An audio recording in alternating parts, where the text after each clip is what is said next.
We are recording now. Okay, a little kind of a public service announcement. I had several students, more than several students, come to my office on Monday, and I was giving them back their Scantrons, answer keys, copies of the exam, so they can kind of review their work and all that stuff. Nice hat, nice hat. Yeah, there you go, dapper. And I gave about 4 or 5 people copies of the exam with the answer keys on the back, and also a copy of the Scantron, because I like to repeat myself. And the Scantron meaning the answer key. And they came back saying, no, they don't match up. You messed up the answer key. And I'm going, what? Looking around my office trying to think of what could have gone wrong in the answer key. And after they left, after they rode into the sunset, I looked, and all of a sudden I realized I gave them the Section 1 exam, not the Section, no, I gave them the Section 3 exam, not the Section 1 exam, which was a different exam key altogether. So I can't remember who they were right offhand because it's all a blur thinking back on it.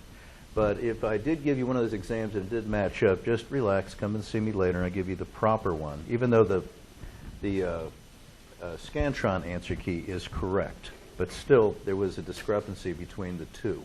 Does everybody understand what I'm saying? Yeah, okay, so there was a mistake there, and I don't know if people were sitting in the lunchroom saying, oh, wrong answer key. No, it was just a matter that I gave them Section 3 rather than Section 1. I was kind of in a rush trying to take care of everybody. So there you go. That's the whole story. Let's see. Let's finish up precipitation reactions today and get into some acid-base theory. And then on Friday, we will do redox. You've all been demanding it. And get that out of the way and finish up the chapter. All right. Let's see. Any questions about anything? We okay for now? Okay. All right, well, last time we talked about, we referred to table 4.1, and just to kind of, oh, let me get the camera on here. All right, I'll do this, and I'll do this. There we go. And just bring it in a little bit. There you go. That should do it. There you go. We talked about solubility rules. And our first one we had were for soluble ionic compounds. Okay? We also talked about metathesis reactions and that sort of thing, and how the precipitation reaction is like a subset of the general metathesis reaction. Can anybody describe to the rest of the class and clue me in on what happens basically in a metathesis reaction? Let's say we have all ionic compounds, all aqueous. All right, another quiz question. What does aqueous mean when you talk about ionic compounds? Yes? Dissolved and dissociated. It sounds like an elementary thing, you know, but it's one of those things you go through school and you never think about it, and all of a sudden it's like, I'm trying to bring that out up front. See? Doing you a favor, right? Okay, keep that in mind. All right, so dissolved and dissociated. So we're talking about metathesis reaction. Well, how about this?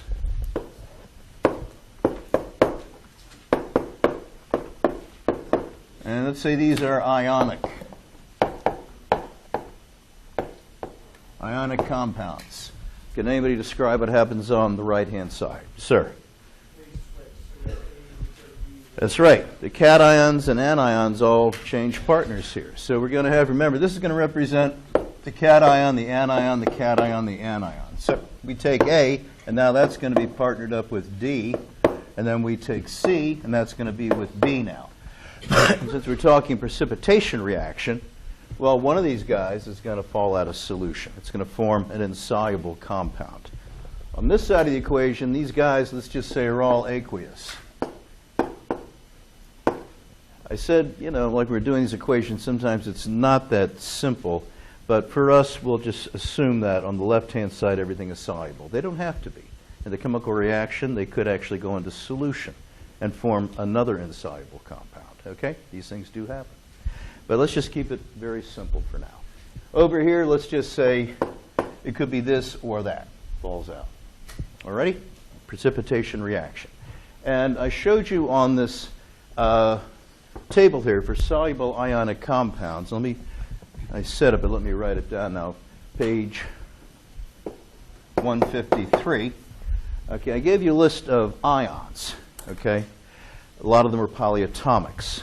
And whenever you see them in a chemical formula, okay, they will produce soluble compounds unless there are some exceptions.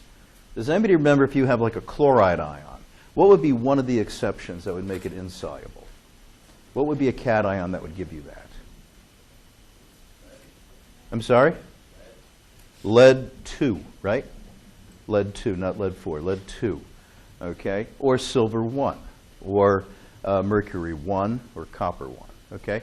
When you see, so pay attention to what the exceptions are. And as I told you before, for an exam, I will give you the table for solubility rules, okay? But know how to use it, that's the big thing.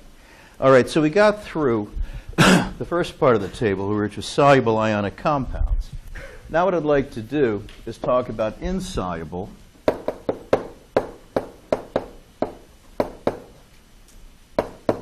ionic compounds. Okay, so now it's going to read a little bit different. When I put them up on the board now, these will not dissolve in water. And now the exceptions show you what will dissolve in water. Okay, so for example here, we're going to start with metal hydroxides, or just hydroxides. So we'll have hydroxides. Okay, they will be, for the most part, insoluble compounds. However, if you see a hydroxide with, let's see, a calcium, a barium, or a strontium, yes. So we'll say except with calcium ion, barium ion, or strontium ion. So calcium hydroxide, soluble. So now the exceptions mean the opposite. Okay, barium hydroxide, strontium hydroxide. Okay, these guys will all be soluble. All right, so the next one we're going to look at are basically carbonates and phosphates. I'm sorry? Explain which part? Oh, you mean right here? In the parentheses? Yeah, as I was saying, in the previous lecture, I just talked about anions and cations that will give you soluble compounds in water. And now the game's changed. We're talking about ions that will, when you see them in a formula, they will give you insoluble compounds. Okay? Now let me just move this over a little bit. Except hydroxides will all be insoluble, except when it's hydroxide mixed with calcium. So calcium hydroxide will be soluble. Barium hydroxide, strontium hydroxide, those three will be soluble. Okay? Is that all right now? Where was the question coming from? I didn't even see. There you are. Okay, does that explain it? Okay, so just keep it in mind. We got solubles and insolubles. Now we're talking insolubles. So we're going to talk now about carbonates and phosphates. They are normally insoluble, except, and this kind of just takes you back to the last lecture. Remember I told you anything that mixes up with an A1 metal or an ammonium will be soluble? Okay, that's where this rule comes back in. All carbonates and phosphates will be insoluble except with, and it's going to be 1A cations and ammonium. Okay, so that just takes you back to the last lecture. Okay, all other carbonates, phosphates will be insoluble, excuse me. And then the very last one here is going to be sulfides. Okay, not sulfates, but sulfides. Okay, sulfides will all be insoluble except, and this takes you right back to last lecture, except with 1A, and now we'll also include 2A and ammonium. Excuse me. So we'll say except with 1A and 2A cations and ammonium. Okay? Now, does anybody not get what we're doing? Need a little more explanation?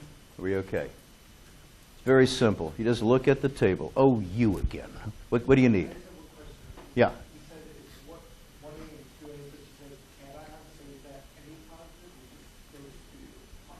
What do you mean, any positive? I'm sorry. Yeah, they're positive ions. 1A's just make plus 1s, and 2A's make just plus 2s. No, we're just talking about 1A and 2A. Got it? All right. Okay. All right. So if there aren't any questions here, let's just try a little problem here. I want to run you guys through the little obstacle course here. Okay. Let's see. Here's one I thought of here. I'm just going to give you this. And let's see, what else do I have for you? I got you this. Now, you guys put this through a metathesis, okay? All right? This is aqueous. And after you switch partners up here, I want you to then go to your table and assign solubilities to each one of them. Aqueous, S, whatever. Excuse me. While you guys do that, as I told you about my duties here, sometimes I do have to answer a phone. But not this time. There you go. Okay. Power, you know. The thing about cell phones is if you get really angry at somebody, you can't slam the receiver down. You just go like this, you know, and that's about it. Break a nail or something. Right? You know it, yeah. Or you could slam the cell phone on the table if you don't mind throwing your money out the window. All right, after that, that's a little commercial break, or in commercial break. Just work this. Okay, I'll give you a couple of minutes.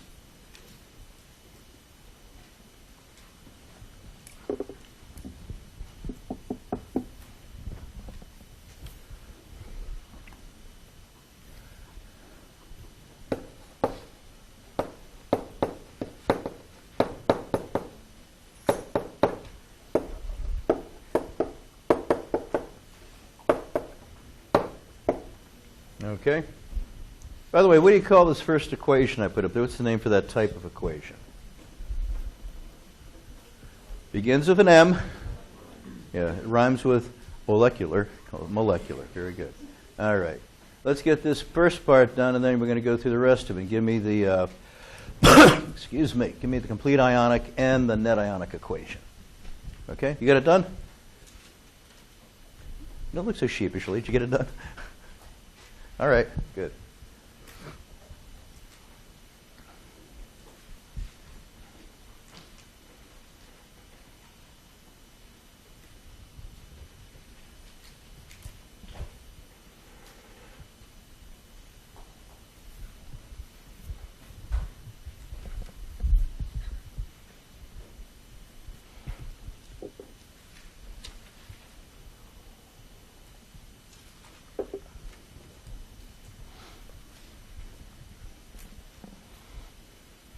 Get it? Oh, okay.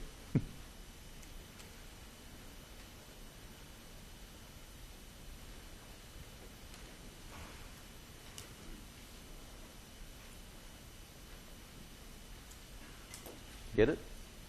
You? Yeah, get it? All right. You got that confident look. I just knew you did it. Go back to sleep now.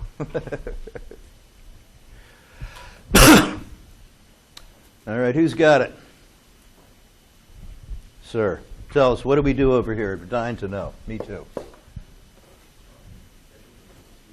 What does? What? What's here? Yeah, products, yes. So what's the first one? There you go. Don't worry about balancing yet. Next one. Strontium. Okay. Let's balance it now. First of all, let's work on the formulas. Is this formula correct? Based on the charges on the ions? Yeah, 1 to 1. Just 1 second, please. 1 to 1. Okay, now what's the charge on the strontium? And the sulfate? So we're here we're good too, right? Okay, question? Because you always put the cation before the anion. You always put the more positive before the negative. All right? Now let's balance this. You want to take it the rest of the way. We have 2 sodiums. So we'll do this. That'll give us 2 chlorides to 2 chlorides, 1 strontium to 1 strontium, 1 sulfate on both sides. We're cool. All right, now that is called the molecular equation. You guys now look down at your paper and stare and pick up a pen and give me the complete ionic. And, oh, before that, almost got away from me. Give me the solubilities on each of the species. Are they aqueous, are they S, or what? We're just doing aqueous and S today. Right? Right.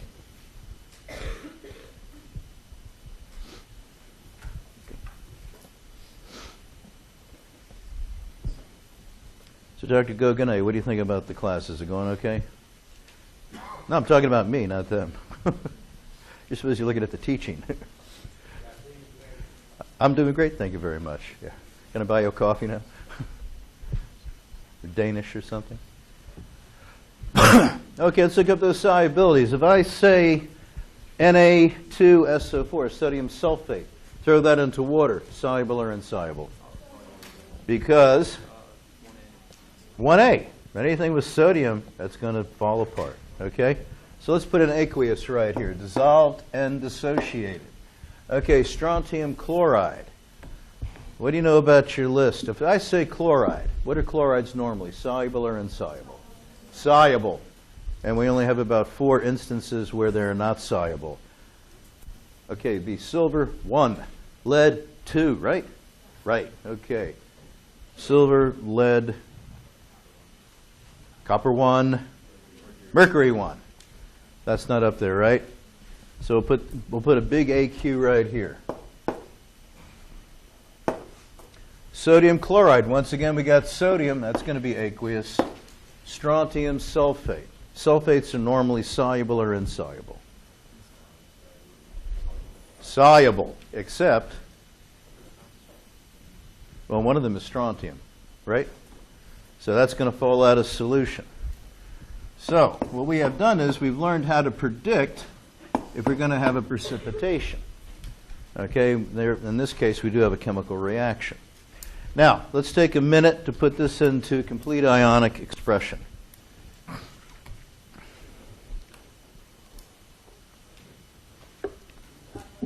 Yes.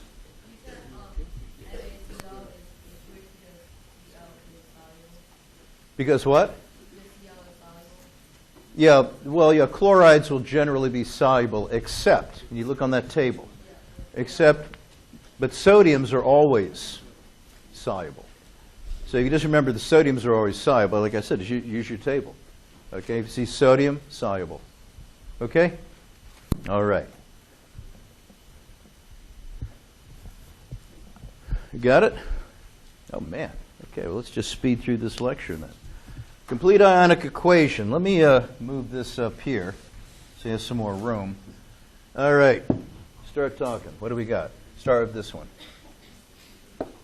Okay, the gentleman says 2 sodiums. Remember to put aqueous, folks. That's part of it. Okay, and what else? Okay, let me make this look a little bit better. And 1 sulfate ion aqueous. Remember, we'll continue to use aqueous because these individual ions are surrounded by water molecules. Okay, up here, this is like a shorthand notation. Plus, we have strontium chloride aqueous. Do we have to say strontium 2 chloride? No, we don't, right? Because strontium only has a +2 charge. So we're going to have strontium +2. Got to make that R look good so I don't offend anybody. Here you go. Aqueous.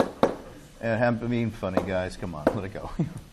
+2 chlorides aqueous. Now what I'll do is, so I have some room here, I'll just put the arrow down there, okay? Because the board, that part of the board doesn't extend any further. All right, now here we got the sodium chloride. Notice we're going to have 2 sodiums and 2 chlorides. So you got to keep the stoichiometry going here, the coefficients. We'll have 2 sodiums, 2 chlorides.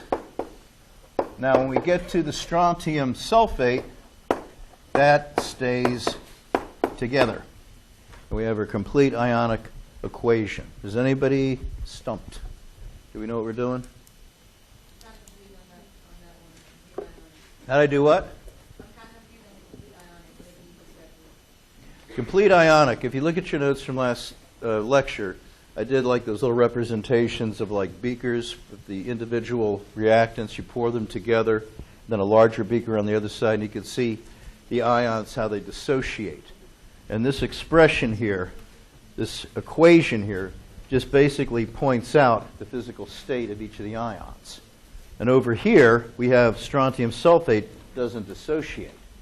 And that's why you just keep it together. You don't show the separate ions. Okay?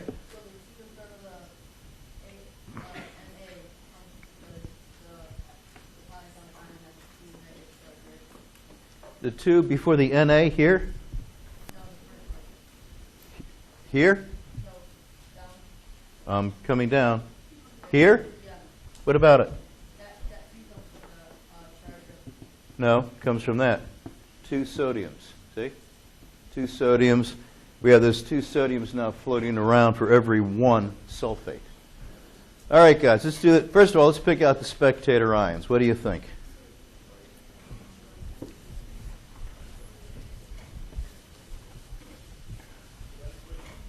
One second, please. Let me move the camera back this way just a little bit. There we go. If I say spectator ions,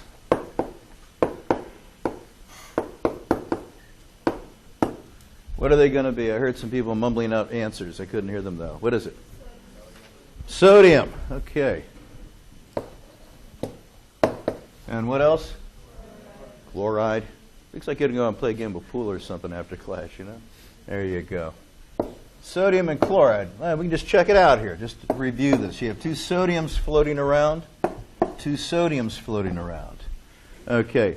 We have 2 chlorides on the left-hand side, 2 chlorides on the right-hand side. That indicates that the 2 are just unchanged. They're floating around. But if we look at these other guys, we have free sulfate floating around on the left-hand side, free strontium ion floating around. But on the right-hand side, we don't have those free ions floating around. They precipitated out. So our net ionic equation, let's put that here. Okay, we'll kind of go like this. Okay, we're going to have strontium aqueous plus sulfate aqueous. And that's going to go, get this off of there now, strontium, sulfate, solid, net ionic equation. Okay? We get to acid-base theory, which should be, hopefully today. We'll go back and do some of this. You know, the net ionic equations for acid-base reactions. All right. That's it for precipitation. Any closing remarks from you guys? Everybody's all right with it? It should be very straightforward stuff. Yes? Yeah.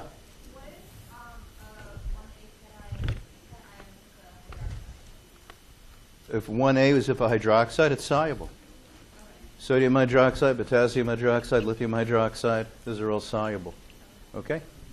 Any other questions? Is that Formula formula over there on the right, that's the ion equation? on the right. This one here? This one? You mean this whole thing? Yeah, I had to put this down here because I ran out of room. Okay. So this up here, we'll call this the left-hand side, and this we will call the right-hand side of the equation, okay? You got it? Okay. Any other questions? All right. Let's move on now. Let's put this guy up and bring another one down. And move the camera.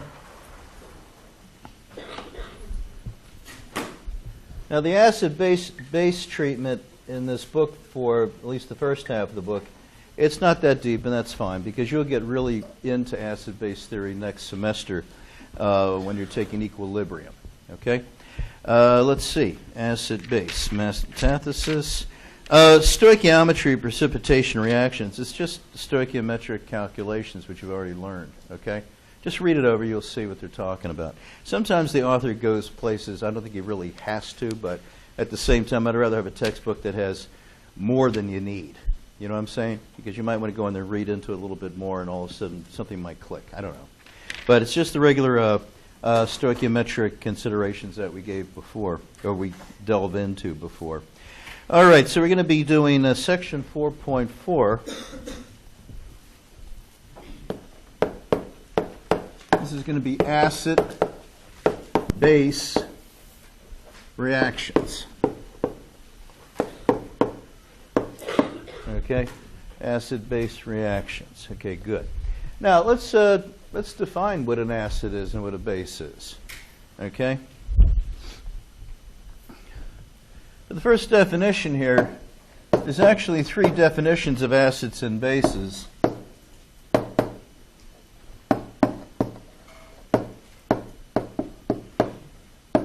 First one's by a gentleman by the name of Arrhenius. Okay, and this is the first definition of acids and bases.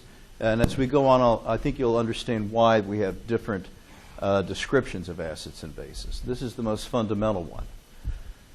So if we say an acid, according to Arrhenius, it's going to be a substance that releases hydrogen ion in water. Okay? A substance that releases hydrogen ion in water. And when you think about it, this is the one that we usually carry around with us.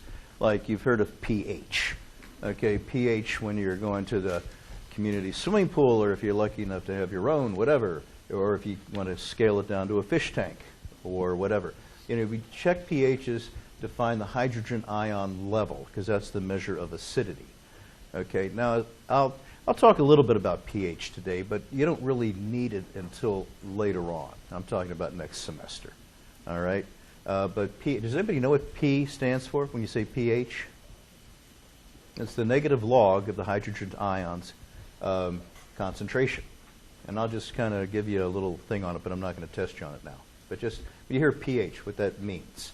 All right? So anyway, the level of hydrogen ion concentration is the mark of acidity, and it's always in water. Now also according to Arrhenius, we have definition of a base. And that's going to be a substance that releases hydroxide ion in water. Okay, so get that down, please. And let me move the camera here a little bit.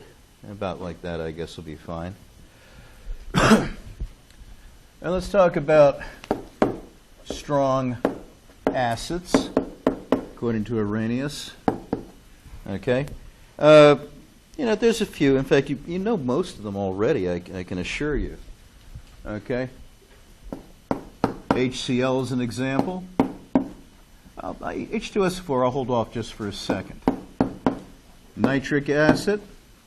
Let's see, another one here would be, can anybody tell me the name of that acid? Little review. Perchloric acid. Very good. That is a strong acid. Okay, and I'll put H2SO4. But let me show you something about H2SO4. It's got two acidic protons on it, or two acidic hydrogens, if you like to call it that. Okay? Right there. Now, as far as the first one, it looks like this. Let's put that into water, and we're going to have hydrogen ion plus bisulfate, or hydrogen sulfate. Okay, the first hydrogen to come off is a strong acid. But then, so we'll say strong acid. Now the second hydrogen in the hydrogen sulfate, come on, do it right, there you go. Okay? Basically, that comes off as such, but one more consideration. Do you remember that when I was talking about weak and strong electrolytes? Equilibrium expression, equilibrium reaction. Okay? Just so happens that most of the hydrogen sulfate is in that form, in the molecular, well, no, it's ionic, it's not molecular. But the thing is that hydrogen ion is not dissociated in most of the structure. Okay? Or, excuse me, in this equation. All right? Very little of it is actually in this form. So this is what we call a weak acid. Just so you know. Okay? So sulfuric acid is a strong acid, but it's only for the first proton. Okay, second proton, it's weak. Everybody okay with that idea? So the one is the one that sulfate has a negative first. I'm sorry? The one is the one that sulfate has a negative, Like here? Yeah. Well, you have hydrogen sulfate and sulfate. Okay, HSO4 minus SO4 minus 2. All right, strong bases.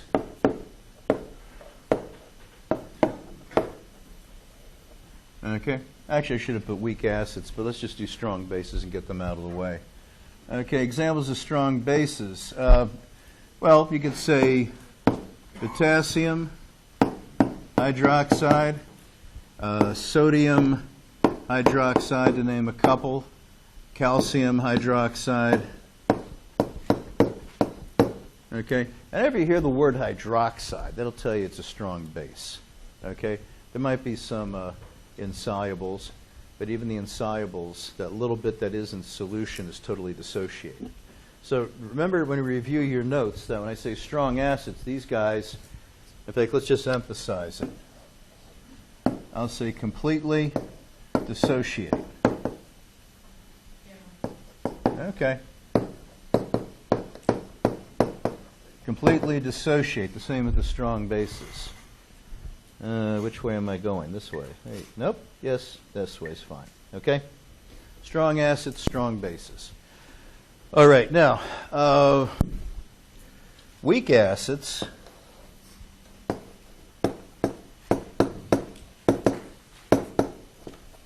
Okay, I talked to you about acetic acid last time. Okay, and we talked about electrolytes. Okay, it doesn't totally dissociate. So, generally speaking, well, let's see. H3PO4. You look at that formula and it looks like a powerful acid. No, phosphoric acid's a weak acid. Okay? HF, weak acid.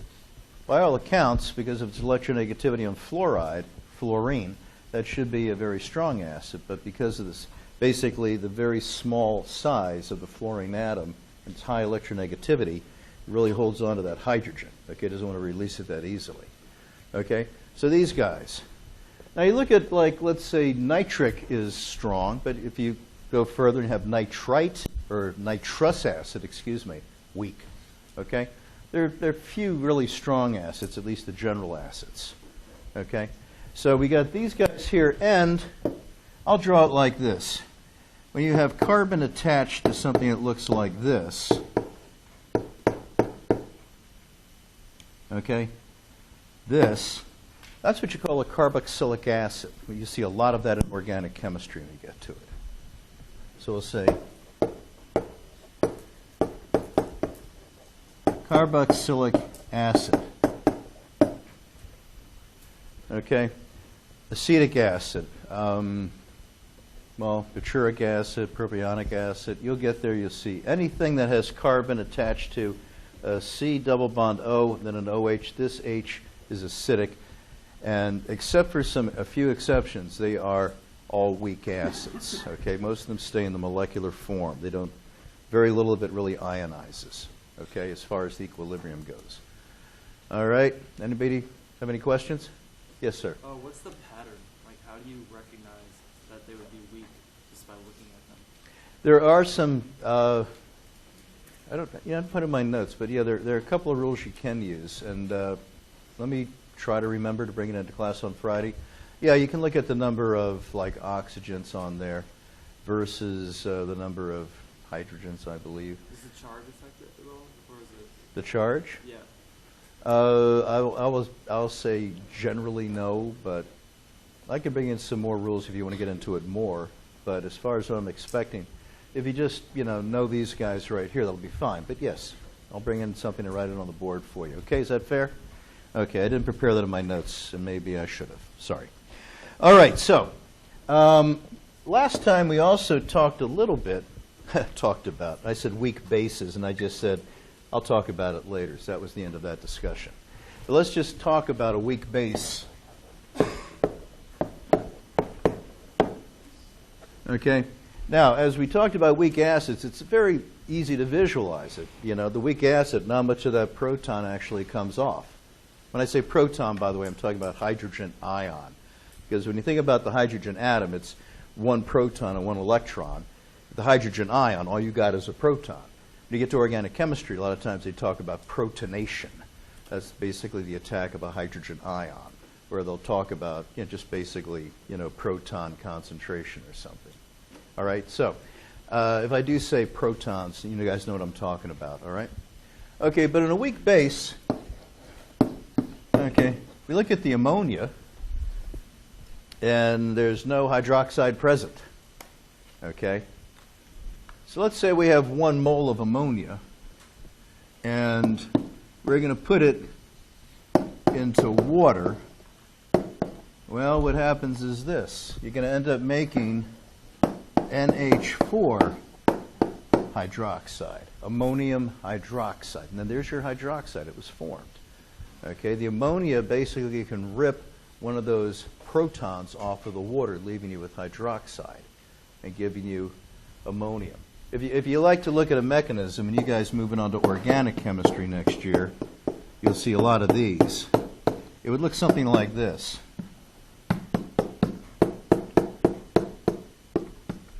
Okay, you're going to basically have this lone pair of electrons grabs and pulls a hydrogen ion, not a hydrogen atom.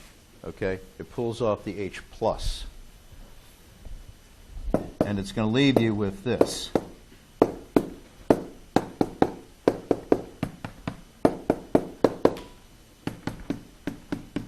Ammonium hydroxide. Okay? Now, the thing is, boom, it's equilibrium. So in other words, if you have 1 mole of ammonium, you're going to have only a fraction of a mole of hydroxide generated. Okay? So it's not as direct as when you're talking about acids dissociation. Okay? And normally, in general chemistry, this is the only example they give you. So just when they say weak base, there are such things. This is how it works. It's based on equilibrium, just like weak acids. But the hydroxide is formed. Okay? Everybody okay with that idea? Quiet. No eye contact. What's wrong? Yes? Going back to the weak acid. Yeah. So for the carboxylic acid, does anything bind with or bond Yeah, with yeah. carbon? In organic chemistry, let me put this up here. It usually is stated like this. Okay, R meaning, well, they call them alkyl groups. It's basically a carbon group. Okay, so here, this is some kind of carbon group. Okay? It could be a single carbon with 3 hydrogens attached to it. That would make it acetic acid. It could be an aromatic ring. Okay, that's 6 carbon atoms all connected in a ring form. All right? Is that okay? All right, all right. Okay, guys, let's see. Moving right along here. And I don't mean to upset anybody, but we've only got 10 minutes of lecture left. I'm sorry. Just have to wait till Friday to finish all this stuff up. All right, so I'm going to jump a little bit. 10 minutes left, guys. I'm going to jump around just a little bit because, like I said, I like to do it a certain way. When we talk about acid-base reactions, if we were to have, let's say, HCl, make that aqueous, plus sodium hydroxide aqueous, it's going to give us water, and that's a liquid, plus it's going to give us sodium chloride aqueous. Now, when you have equal amounts, okay, of the acid and the base, and you have total annihilation, let's say, of the acid and the base, okay, we have neutralized the solution. And this is called a neutralization reaction.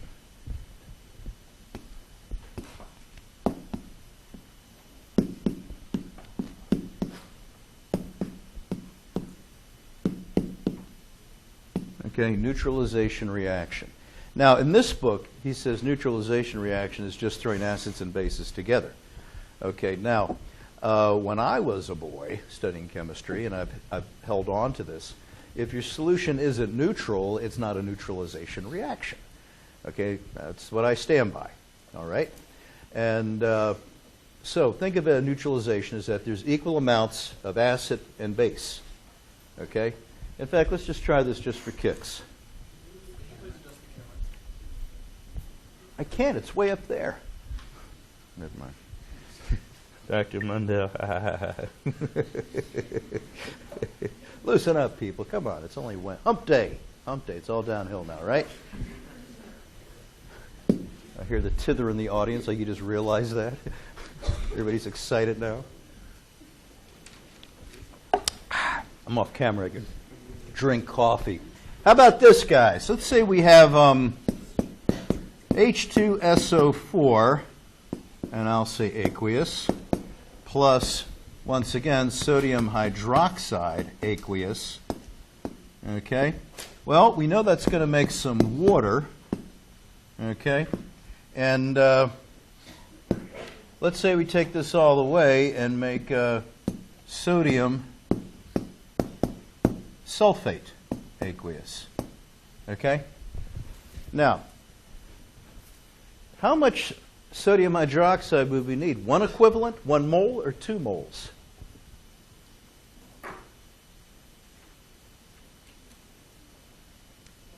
What is this? Piece? She's turning the chemistry class into 11. Oh, my God. All right. Yes, you're going to need 2. In fact, this is a good time for me to point out something else that he does talk in the book, and this is fine because you have to mention this. I just told you guys, if you look up there, that only the first proton on the sulfuric acid is a strong acid, correct? Right? But with enough base, it'll pull both protons off. Okay? It's not like that hydroxide is just going to pull off. If you have, let's say, excess hydroxide, it's just not going to pull off just the first proton. It pulls them both off. Okay? So this thing will go directly to, given enough hydroxide, it'll go directly to sodium sulfate. Okay? No bisulfate or hydrogen sulfate left. All right? So we got that idea? That strong base can just pull both those protons off. So, in fact, this is a good time. Let's break this down to, liquid. Let's break this down to a net ionic equation. In fact, let's do that with the one up here so you can see how it's done. I'll skip the complete. We're going to have H plus aqueous plus hydroxide aqueous going to H2O. What is left out, what I left out here is are the spectator ions. You can check that at home or in the lunchroom or even now if you'd like. Okay, but you can see that if you take it through the complete ionic expression, that this is your net ionic equation. And these neutralization reactions will always have a proton, hydroxide, and water as your product. The complete reaction will also give you, that should be an Na, you have water and a salt formation. And the salt formation is the cation, okay, of the base and the anion of the acid will give you your salt. Salt is just not sodium chloride. It's also sodium sulfate. It's potassium chloride, potassium nitrate, whatever. What's ever left over, your spectator ions, will give you your salt. Okay? And you'll learn more about salts next semester. Okay? All right, so for this one here, well, here's what it's going to look like. We have 2 hydrogens here and only 1 hydroxide. Okay? So you can see, if you look at the net ionic equation like that, we got to neutralize all the hydrogen ions with hydroxide. So to balance this equation, it's going to have to look like this. Okay? It's going to take 2 of those. We have 2 over here. And we should be doing this. And of course, a balanced chemical equation, you would take it down to the lowest ratio.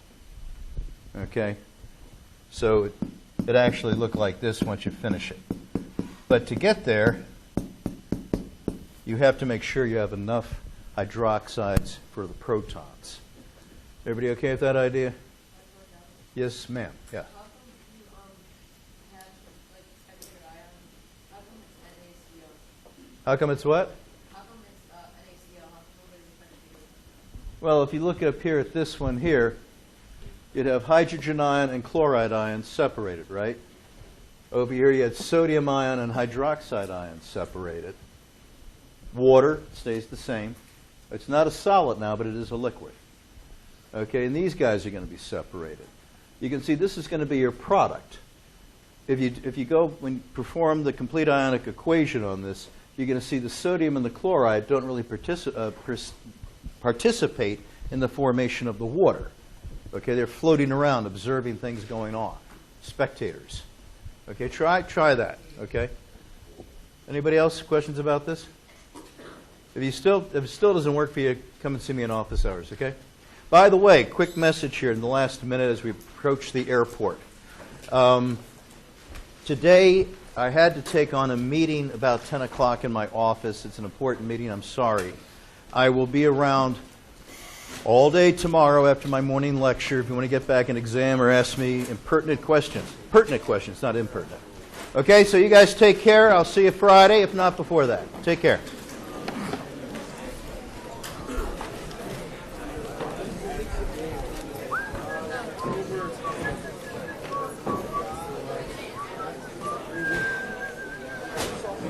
Uh-oh, what's going on here?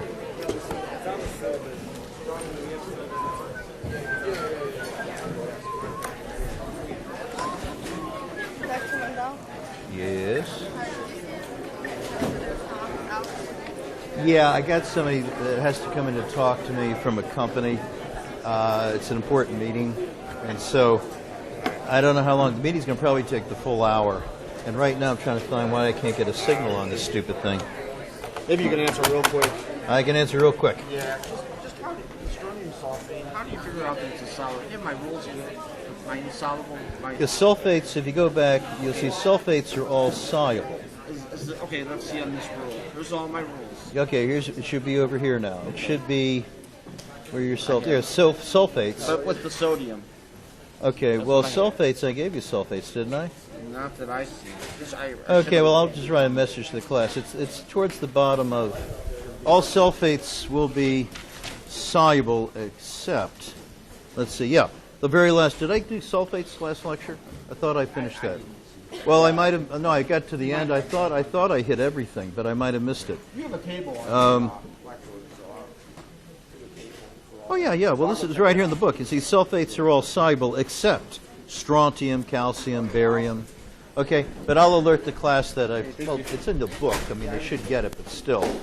Okay, let me get my thing off here.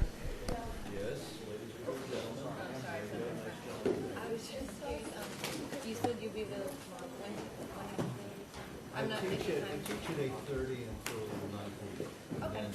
I have a doctor's appointment later in the afternoon. Okay, so. Come on by.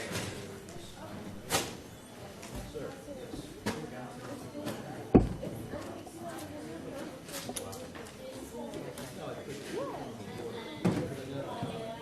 Well, I'm down here, but then I go home. Okay, and then you go on, but then two protons, two hydroxides, two waters. But if you do an equation, Thank you. why isn't this thing coming up?